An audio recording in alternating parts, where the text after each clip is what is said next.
Hi, everyone. Welcome to June. We're in the middle of June now. I hope that you're all doing so well. I'm sending so much love to you.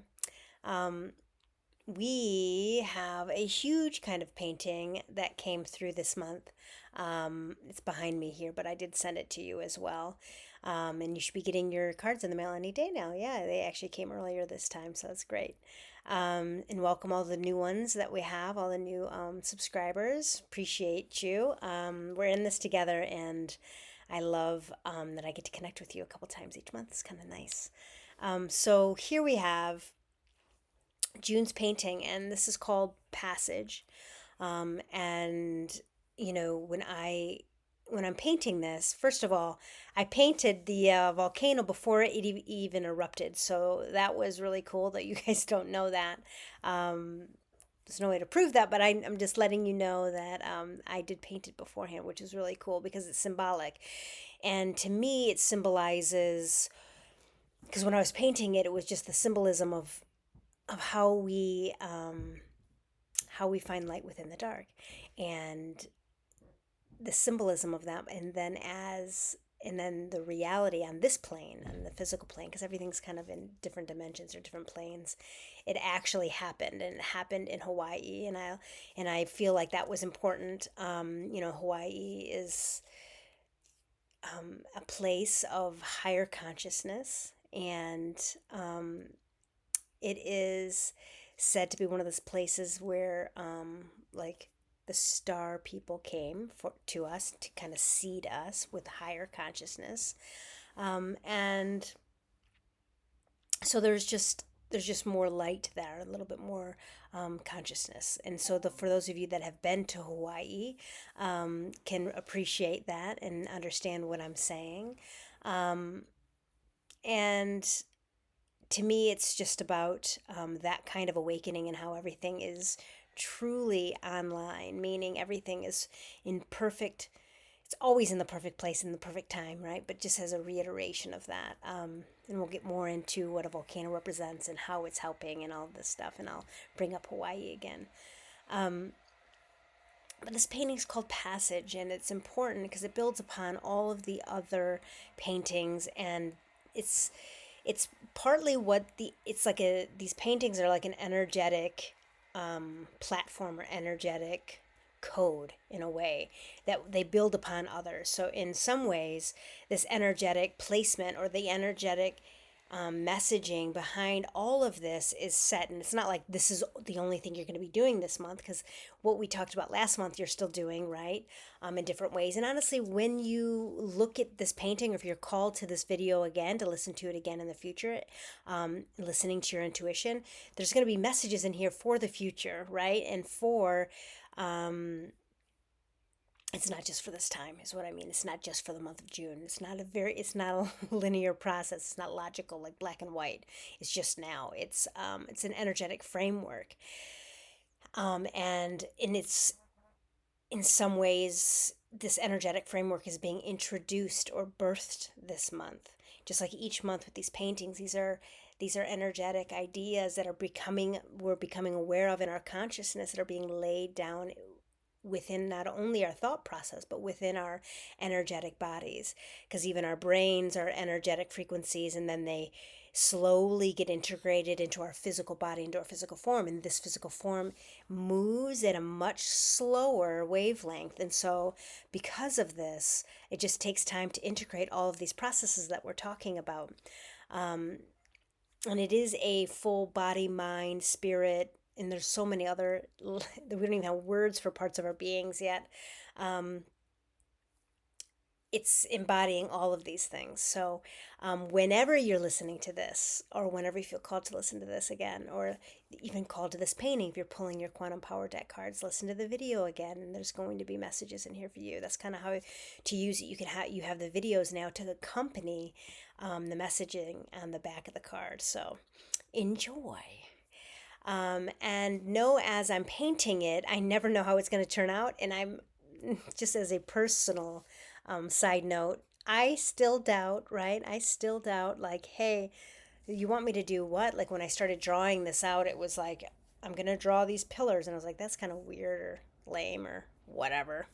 I know I'm still working. I'm still work in progress myself, getting out of my own way. And then I'm like, okay, a moose head. And then I don't even know that I'm going to be drawing a moose over there. And I don't even know what a moose is. Like, I mean, I know what a moose is, but I don't know the symbolism of a moose yet. I'm just doing what I'm told, if that makes sense. And so I'm doing these things, and then it moves into this whole entire beautiful story, which I'm about to share with you.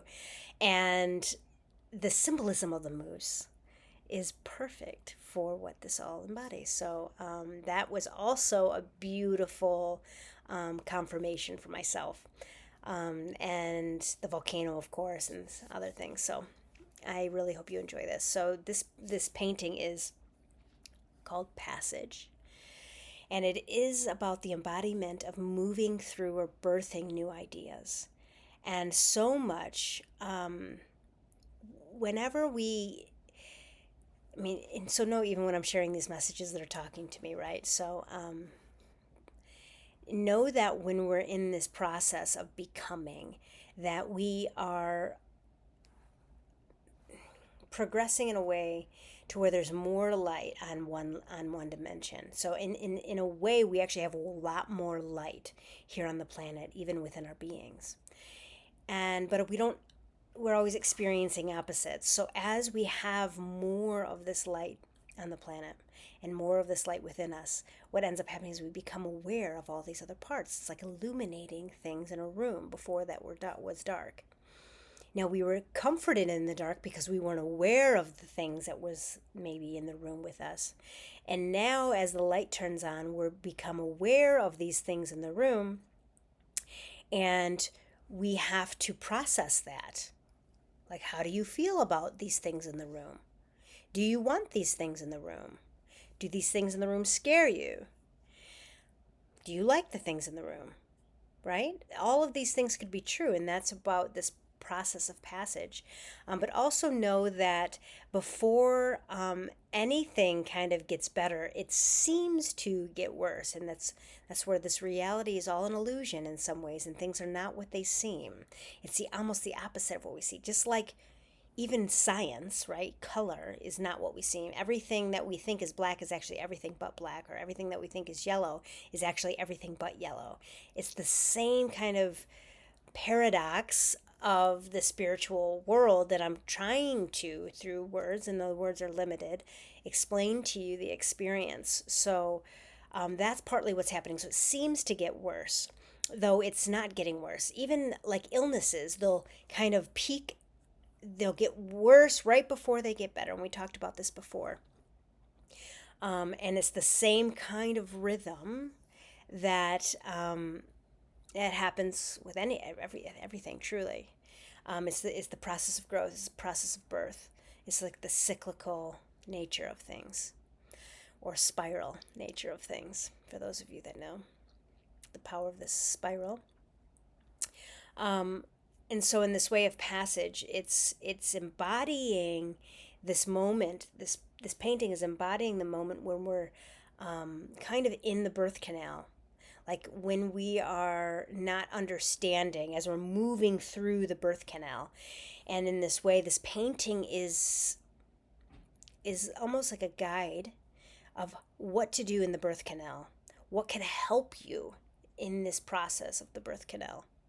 The moose represents the power and the mastery of life and death. And you wouldn't think it, because it's such almost like a very clumsy looking animal. It's almost very awkward. It's a very awkward animal. It is. It even walks weird. It looks weird if you ever looked at a moose up close.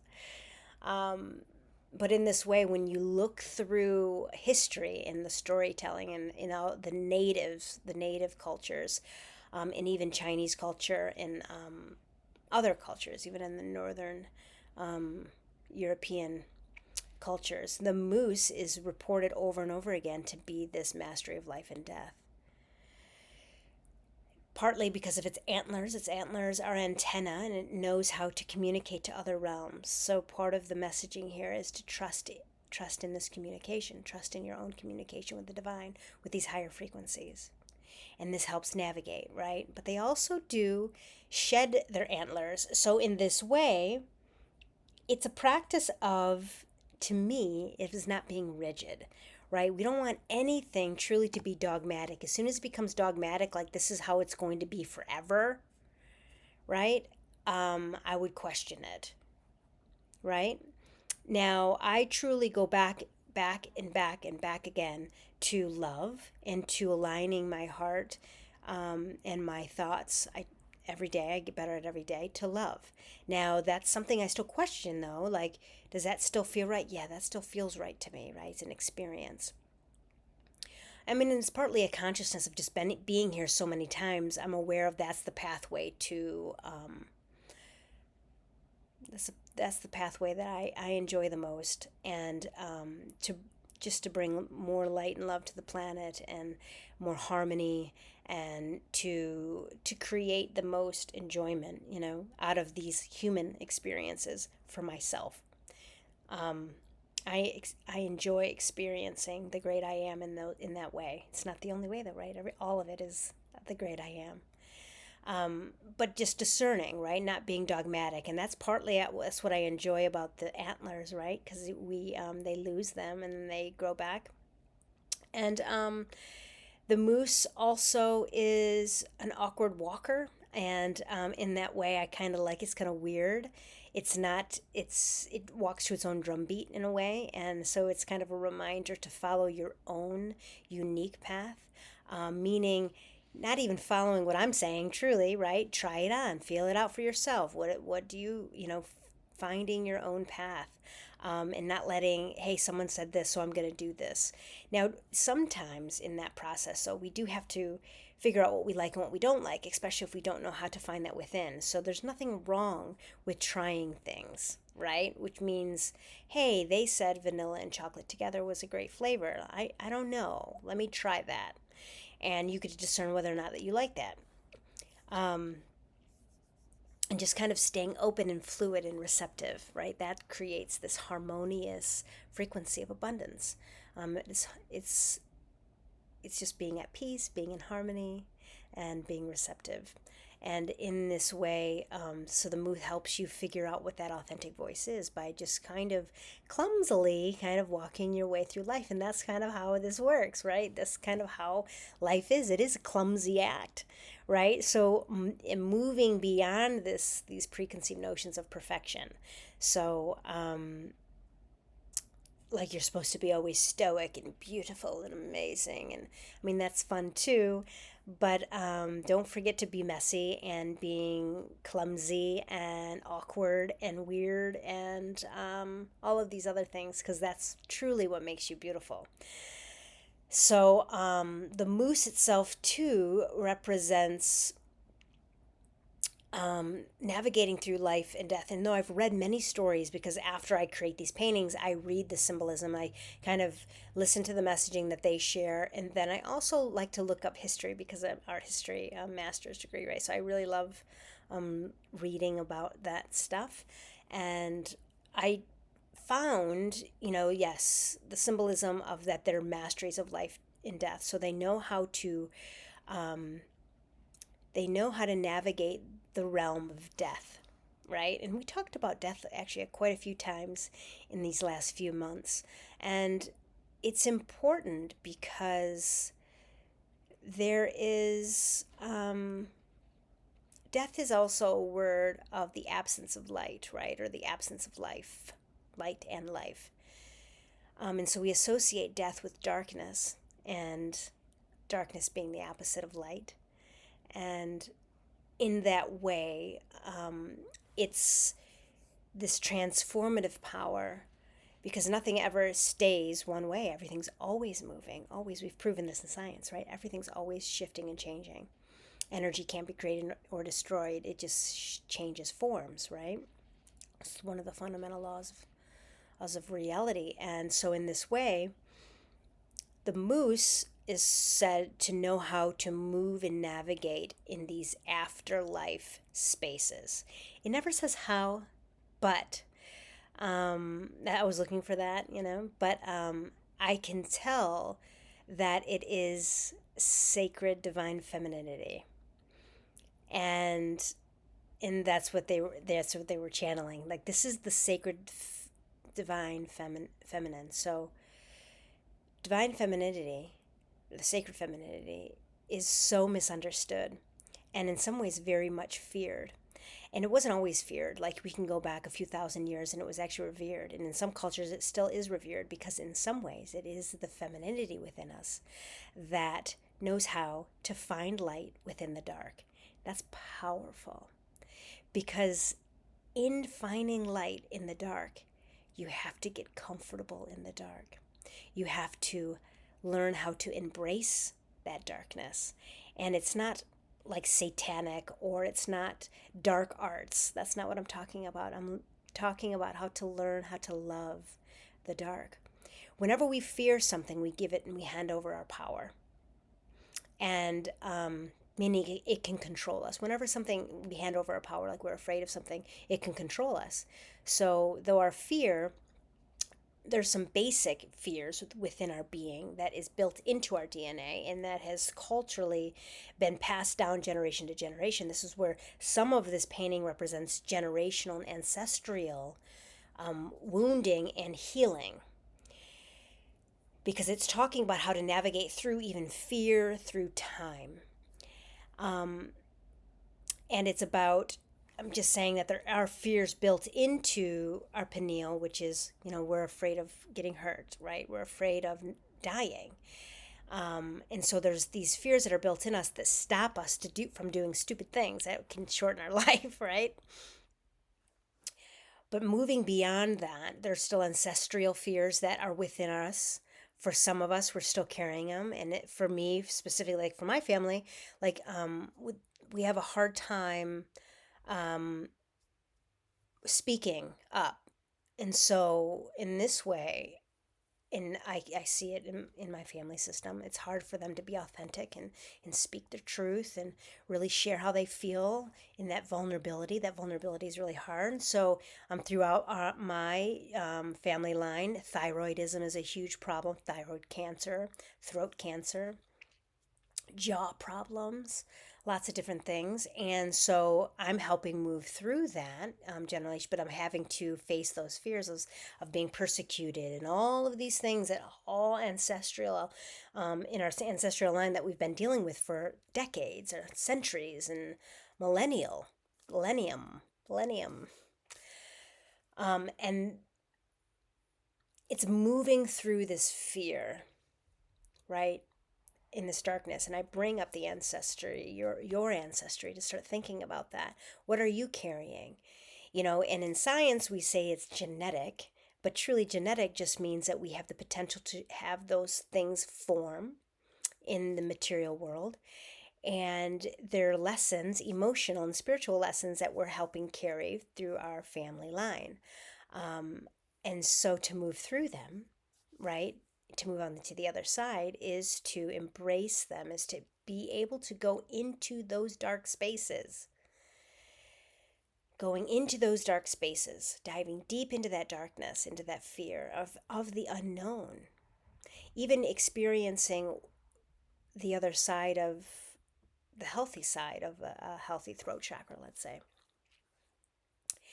would be scary for somebody who's never really had an open throat chakra, right? So the fear, and embracing this fear, the moose really can help lead you into this. And it's about allowing yourself to be your authentic self, showing up, and allowing yourself to have your experiences. So shifting and finding like the sacred feminine art is really being able to embrace the space. And for some of you, it might be very scary. You might not even know what is there. And I get that a lot from clients, because they're just like, no, I don't really feel anything. But there's evidence of it in their outside world. And that's partly why I have a live moose here and a skull of a moose, is because there's going to be evidence of some of these subconscious. The subconscious just means things you're not aware of yet. So meaning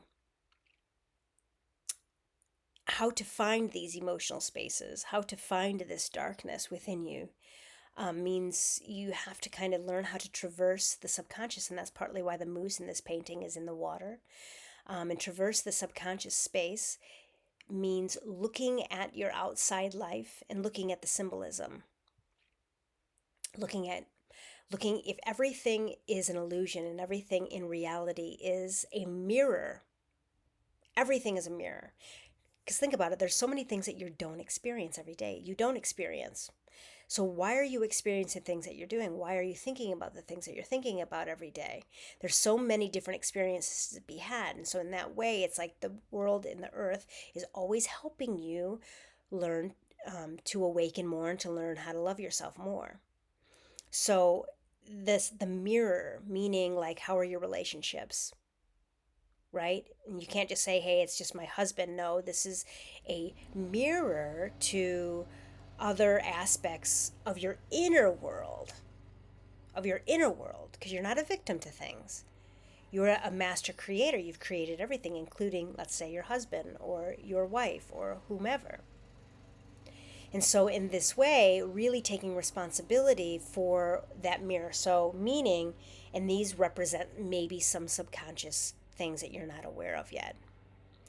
So in navigating the space, looking at the symbolism, meaning if you have a hard time, or let's say you have no close friends, right? Let's say you have no close friends. Maybe you lack intimacy with people. That would mean that you lack an intimacy within yourself. So then you would begin to ask yourself questions like, do I lack intimacy with myself? Do I know myself? Am I afraid to really get to know some of these parts of myself? Am I afraid to show up in an authentic way? So often we get into that blaming space of saying, well, everyone else around me is so superficial. Everyone else around me is so 2D. When in fact, I don't have those experiences. Everyone I meet actually is very deep and is having experiences, but because I can navigate that space within myself and that vulnerability, I then know how to relate and have those conversations with other people. And at first it wasn't pretty. It was kind of messy. Again, the moose. But really starting to navigate these spaces and looking around you at what it is that you might not be looking at. So that's part of this process. So we have this dimensionality. So we have this physical this live moose, and then we have this dead moose, the skull of the moose. So the essence of the moose in an other realm. So it's almost learning how to navigate this other space, this darker space within your being. Because as we become friends with these parts, we integrate them, and then they're no longer scary. And that's partly what's happening everywhere on the planet. And where we don't know what to do with all this fear. How do we find light within the dark? I mean, that's like the $1 million question, right? We learn how to love it. We learn how to show up for it. We become friends. We become friends with the devil. We learn how to talk to him, and we learn how to love him and not be afraid. Him, her, whatever you're afraid of. Because at that point, when you begin to, and I'm not saying, because fear and darkness is an element of reality itself, just like light is. There's dark matter, there's light matter, right? And it has a function.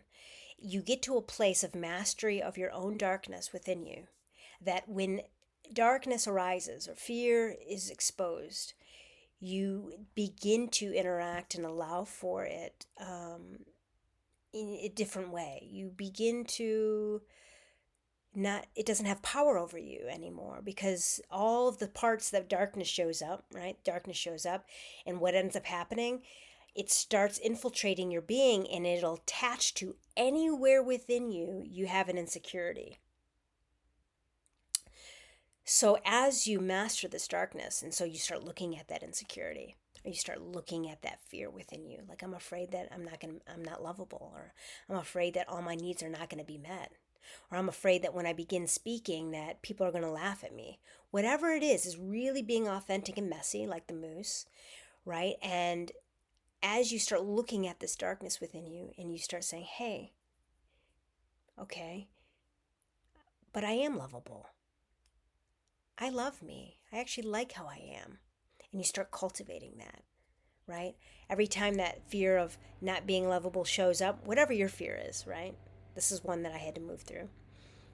I love you. I love me. I love me. It's okay. It's okay if no one else loves me because I love me. I love me. And the more I practice that, showing up for that darkness, that fear, it starts changing. And sometimes some of these fears are big, so it takes a while and practice. And you just continue to do that, show up for that, and you allow for, and that's how you start, that's exactly what finding the light within the dark does. So as that fear comes up and shows up in your life, whenever it is, and it could be somebody else's experiencing fear or darkness or whatever, if you have unresolved darkness within you, it's going to start feeding off of your own darkness, and then you become consumed with that. Unless you start practicing going within the darkness and you find light within, so whenever it pops up its head, you're like, no, I'm loved. I see you, darkness. I see you, fear. And I love you. And it's okay. And so you begin to, and we talked about this in a couple months ago, you begin to rise above your own fear. You begin to rise above, and you can still see it, you can still feel it, but you're no longer now victim to it, and you're no longer kind of even participating in that dimension. And we talked about that 2 months ago with the flying, with the airplane. That's mastering your darkness. That's how you find the light within. In our retreat in Tucson, we're gonna begin. It's partly about how to explore the unknown. How do you really begin to master exploring the unknown? We're gonna get to that in a few months. But so that is partly how that's the sacred feminine, and is mastering the darkness. And it's highly misunderstood and very distorted, our experiences of this so far. And so some ways it's fear itself trying to get us not to master the darkness, because we become afraid of it so much to where it's just like we don't trust it. And it's so integrated into some of our cultural beliefs to not even go here. So, and that's just darkness itself keeping us away from mastering it, if that makes sense. So that's the divine feminine, and that's what the moose represents, is this navigation, okay, is navigating this other realm and learning to trust it, but in a more literal sense, to get to that place of understanding. The moose itself in this painting, as you see here, is moving. It's navigating the water, so it is mastering the environment of the water, which is partly symbolic of your subconscious. It's also symbolic of your emotional self, and being in a state of flow, allowing for whatever arises, and being aware of how you feel. We're still recovering our lower 3 chakras as a collective, right? We're still needing to understand the root. All our needs are met and everything is possible. Everything is possible is our 2nd chakra. All our needs are met is the 1st. This is the new paradigm. All our needs are met. Everything is possible. And the 3rd chakra, which is the yellow chakra, right above your navel, is yellow, and it's about you being your own influence, master of self, the great I am. You get to choose what you want to be. Who are you? But you're your only influence, and it's connected to your heart. It's the first place from our heart. It's the first chakra into the material world, from our heart space. So it's the first place that we show up. So are you aligned with your heart? And how are you showing up? Is your heart its only influence? Or are you being influenced by popular belief or dogmatic ideas, or maybe your ancestral line?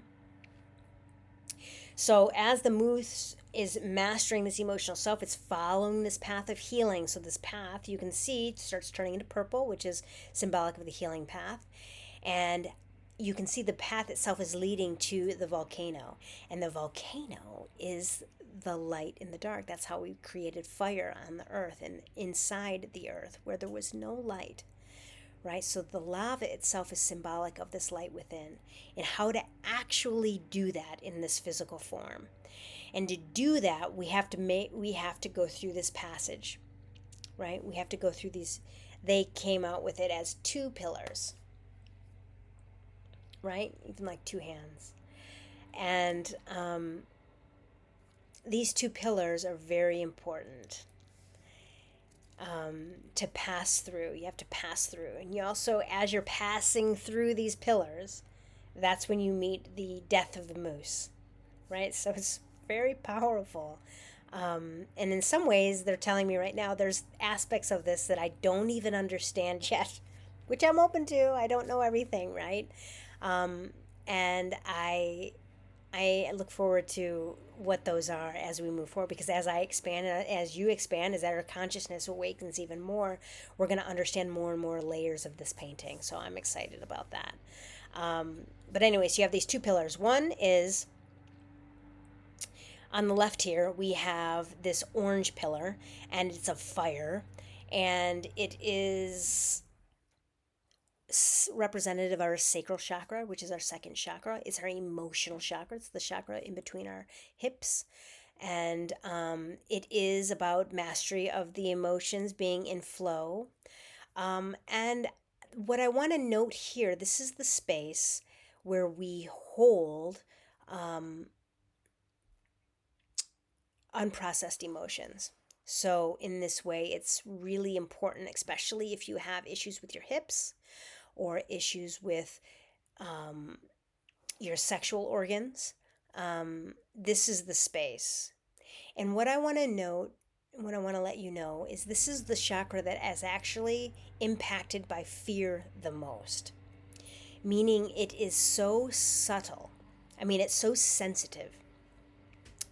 And the sacral chakra is associated with our throat. It's almost like the throat is the physical manifestation of this.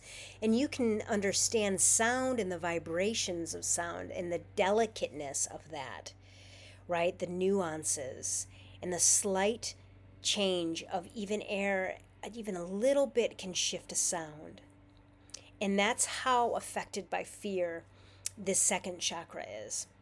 Our hearts, even though we might feel it in our hearts, fear, it's our second chakras that are impacted by fear the most, to where when we become overwhelmed, whenever we feel overwhelmed with fear or with stress, we need to look at our second chakra. We need to tend to our second chakra.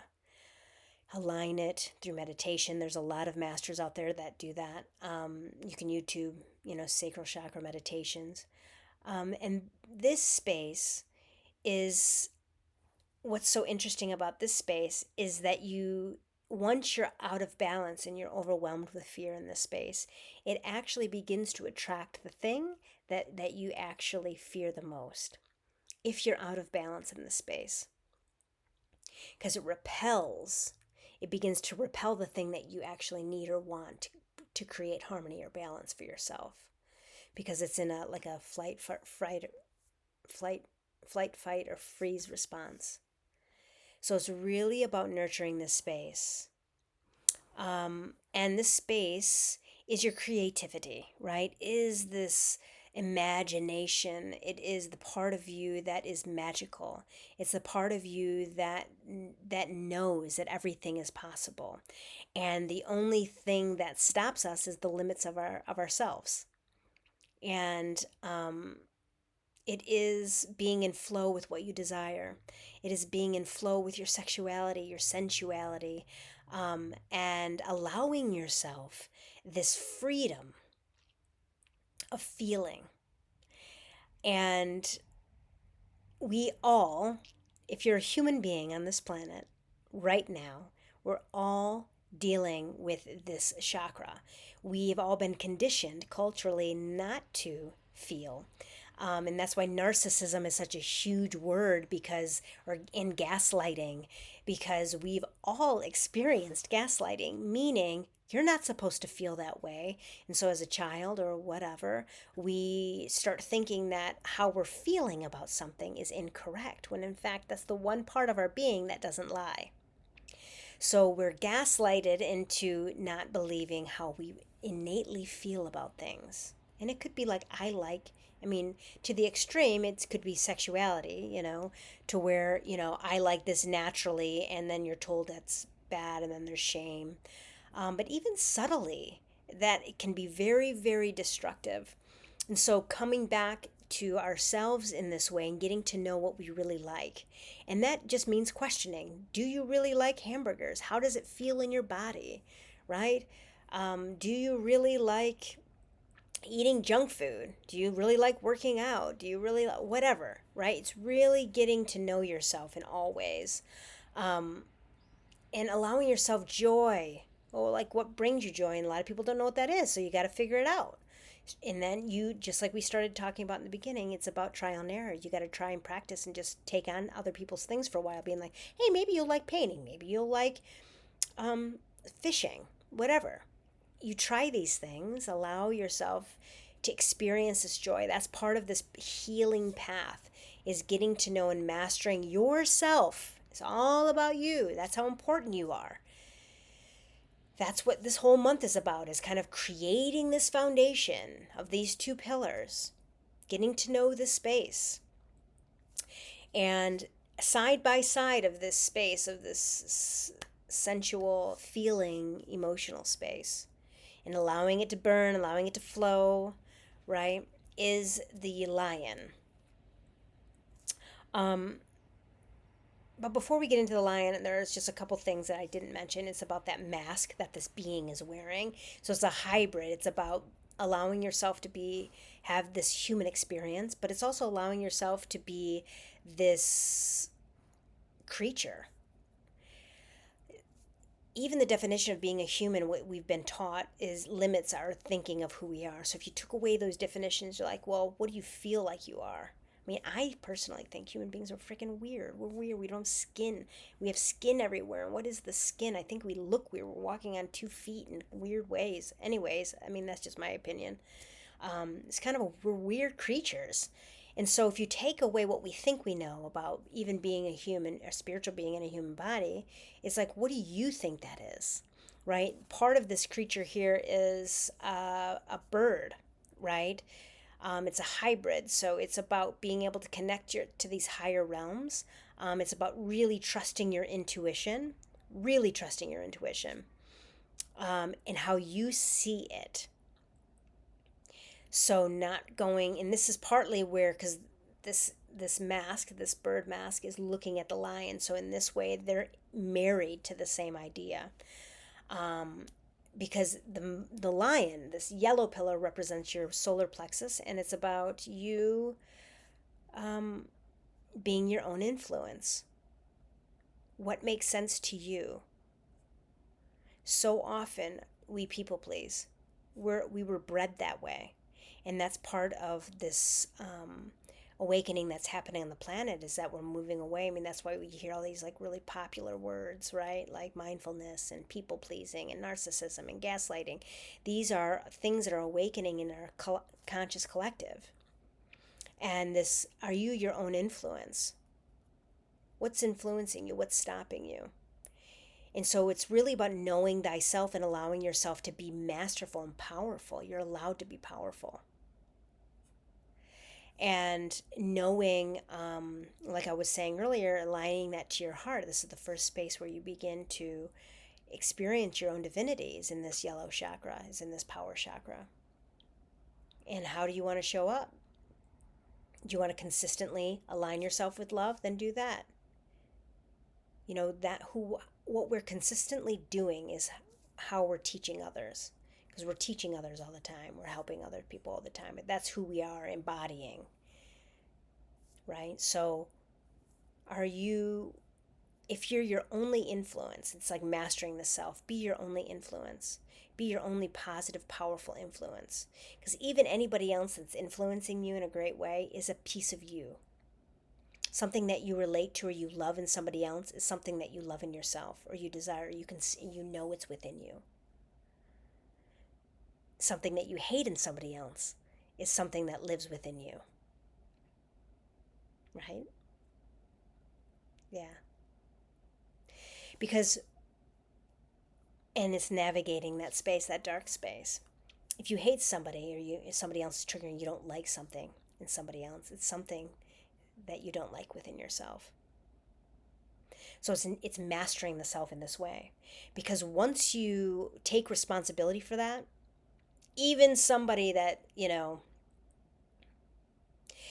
even, I know this is a hard concept, right? This is this new paradigm.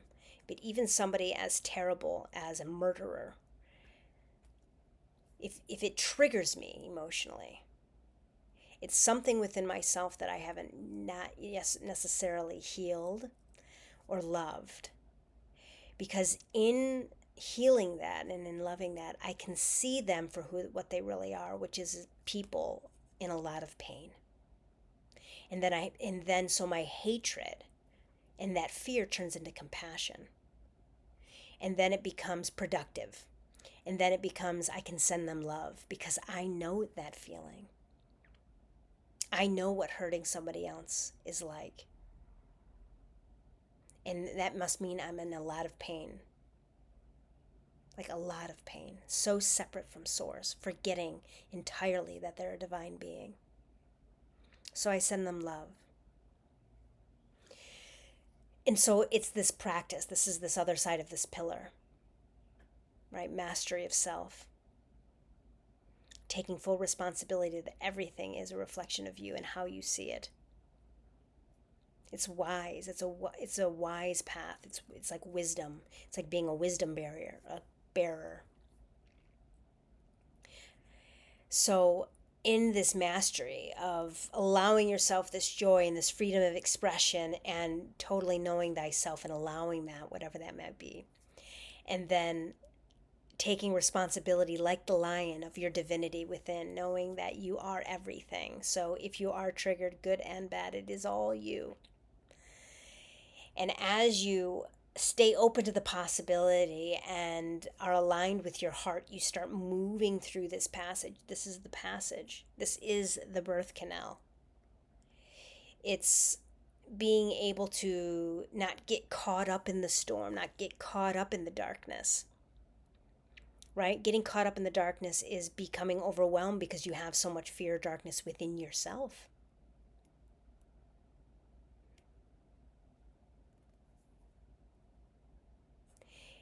And it's okay if you do. I do. I've been caught up in the darkness. And that just means I need to really learn how to love it. So I was overwhelmed with so much fear. Partly I kept thinking I was going to die, and just with that darkness itself, so I kept showing up and I was like, hi, fear. And I hated this experience. I hated feeling overwhelmed with darkness. And at first it was paralyzing me. And then I just would sit with it and I would sit with it and I would allow for it, because you got to allow for it to flow. So this is what it looks like in a human way. Allow for it to flow, show up for it. And I'd be like, yeah, I'm really afraid to die. Well, no, okay, no, I'm not really afraid of dying. I've never really experienced these emotions before. And my psyche thinks that it's bad. Okay, well, it's not bad. I'm allowed to have these experiences. I really don't feel safe. I really don't feel safe with these people. Okay, all right. All right, well, what do we need? Well, I just need some boundaries. Okay, let's create boundaries. And this took months of figuring out, but sitting with the darkness. And your darkness is going to show up for you in your own way. Right? And mastering this, processing this, allowing for it to flow. Right? Aligning it back up with who I am and who I want to be. Taking responsibility that it is all me. And then just loving. Even when I don't know how to love, I would call on love and light and I'd be like, I love you, even though I couldn't feel it. But then slowly I began to feel it in that darkness. And then that darkness started disappearing. And that's the passage. When you think you're feeling something or experiencing something that you don't want to at all, because it's scary as hell. So you're looking it straight in the eyes and you don't even know what to do, but you allow for it. That's that orange passage. You're allowing for it. You're open to the possibility that you don't know. You don't know what's going on. And I had to do that because my brain kept going, no, Wendy, there's something wrong with you. My brain kept going, no, Wendy, there's something wrong with your heart. Like it would literally start trying to create problems because my mind wants the control. This is the passage. I'm explaining this is the passage. It's a metaphor for this process, looking at your darkness, going into an experience that you haven't had yet, the unknown, the dark. It's represented here by the moose skull. And allowing yourself to have it and being open to the possibility that you don't know and being okay with it. In your mind, knowing that your mind's going to want to control the heck out of it and give it something. Like my mind kept saying, no, Wendy, there's something wrong with your heart. You're going to die. You know, whatever. And all it was an emotional experience. And I had to be like, no, I don't think that's it. I'm going to stay open. It's just feelings. I'm allowed to feel. I'm safe to feel. I'm safe to feel. So then I would partner my allowing myself to feel with the lion, having that bravery of the lion.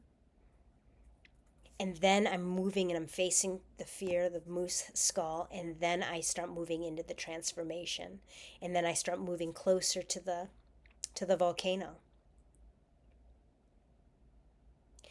And as we move through the passage that we just experienced, and then I hopefully that you can understand this process better now.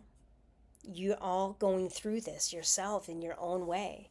You're all moving through your own variation of darkness to bring more light to this planet. That's how we do it. This is the sacred feminine, finding light in the dark. And it's not about avoiding or being positive. It's about looking at it and feeling it and loving it, allowing for it. And this volcano, that's where the volcano begins to erupt. And the eruption of the volcano is symbolic to bringing your light out of the surface into form. So bringing your light to form, so where it's finally being seen. And here's the crazy part, because some people feel like it's destructive, because obviously lava is destructive. It is. As you begin to do this process of looking at your darkness, allowing for these feelings, the power of the moose, this healing process, whatever, it is going to begin to destroy things. And it's going to destroy your world as you know it. But that's a metaphor, because as you do this process, you're really actually being who you are in a full way. And so, of course, it's going to affect your reality, your physical reality. Your relationships are going to change. Your physical world's going to change. You might change jobs. You might actually become aware of your purpose, your passion, and you begin doing that. So the landscape of the world itself, your reality, shifts in major ways. And so this is what's so crazy, as it destroys things. And so now you have two parts of yourself. You can choose to see the destruction, right? But you can also take this wise place of knowing that lava, wherever lava is, it actually leaves space for the possibility for a major abundance and major growth. So places that have volcanoes, they're the luscious, most beautiful places on the planet, right? Now, how about that for a metaphor? That's what's created in this space. It's the wise space of knowing this is just a passage of time, and I'm laying down the groundwork for major abundance, for heaven on earth. And that's what we're doing right now. That's what this month is the seed of this energy system itself. Like it's like an embodiment of a major process that we're going to continue to do until there's no more darkness, or we're no more overwhelmed with that darkness, or our relationship with darkness changes. We need darkness in the universe. It's a our idea of it's very young in this reality where we have lower consciousness. Um, we experience we become overwhelmed with darkness, and we experience suffering, separation from source. And but as we do this and we begin to move beyond it, just like the airplane painting that was 2 months ago, we we our experience with life itself changes so much. I can't even, they're telling me right now that we can't even understand it because we're not even in a place to comprehend some of these things. This is the beginning here. This is the process. But no, there's a star here, right? You see? Right? You see the star right there, right? This is Sirius. You can't, and they're saying they have a way higher consciousness, these beings from this space, and they're what seeded us with what's in our DNA right now, and they are here to just help us assist in this process, this human process of loving our darkness, and that's they just want to this universal consciousness. So in that way, they're wanting to ignite that within you. And we're about ready to go on a retreat in Charleston, and this is Awakening the Light, and that's part of the process that we're going to be doing there. And so we're very excited. This down below here is light in the planet. So this is the piece that they want us to know, that the volcano erupting is actually bringing more light into this physical reality and in an energetic way, so higher consciousness. So for those of you that are open to it, stay open, and bring in this new information. There's some of you that are watching and that will watch this will recognize who I'm talking to. But there's almost like pockets of information floating around, and you can choose to be the one to facilitate some of that light language, if that makes sense. So it's very exciting. This month is very fundamental, they say, to laying the groundworks of this new heaven on earth. And it is all of this, the beauty of this Native American understanding of the moose, and look that up more. There's so much there. And this creativity and this imagination of being open to the possibility. And for us, our brains, moving out of our brains and moving more into our heart space, that's what this process really is more. And as we move into our heart space more, we embody that heart energy, our higher selves, into our lower three chakras.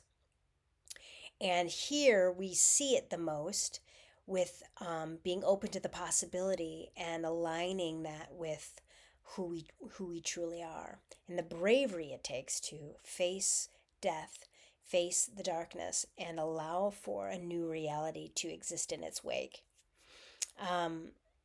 It's very exciting. I love this painting. So I know there was a lot of information here. I really hope that you got something out of this month. I am sending you so much love on your journey through the darkness. It's not easy. There's no one else there but you. Just you. You and yourself and the whole universe. But it feels like it's just you. And this is a journey that each one of us has to take on our own. And knowing that you're not dying, that you're just experiencing something new, because both are going to be happening at the same time. And it's not always easy, but know that there is light there. So keep calling on the light. And this passage truly will bring you much abundance, and you're going to be born anew who you truly are. So in that way, just trusting this process. Nothing bad is happening. Nothing bad. This is just a new process, a new beginning. All right, much love to you. Look for the card in the mail, and we'll see you on the other side.